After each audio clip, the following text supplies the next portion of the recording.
في كثير من الأزواج يعيشون مع زوجاتهم بالحرام والعياذ بالله. كيف يعني؟ يعني بالزنا. علاقة ليست علاقة زوجية ترضي الله عز وجل، إنما علاقة زنا. لا إله إلا الله. كيف هيك؟ هذا الرجل طلق زوجته أكثر من 3 طلقات، طلق 3 مرات، الرابعة الخامسة السادسة في كتير، وبيروح برجعة. ومين اللي برجع له إياها ما بعرف، بياخذ مصاري برجع له إياها. أصلا ده مو شيخ، هذا ليس من أهل العلم.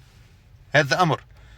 الأمر الآخر، الله عز وجل قال الطلاق مرتان فإمساك بمعروف أو تسريح بإحسان. الطلقة الثالثة خلص حرمت عليك.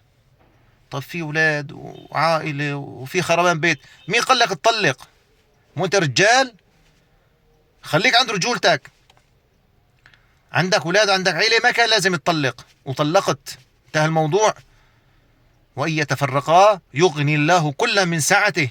بدك تتحمل نتيجة عملك، لأنه هذا حد من حدود الله، هذا شرع الله، هذا حد الله. ومن يتعدى حدود الله فأولئك هم الظالمون. وانتوا يا أهل البنت لا تفكروا ان انتوا يعني مالكن علاقة في الموضوع. انت بتعرف ان بنتك اتطلقت 3 4 5 مرات وبترجع لزوجة، عفوا مو زوجة، على الرجل غريب شان تعيش معه بالحرام، لأنه هي في رقبتك، هي في رقبتك. ورح تسأل أنت أمام الله عز وجل كيف ترضى لبنتك تعيش مع الزلمة بالحرام. ولا حول ولا قوة إلا بالله.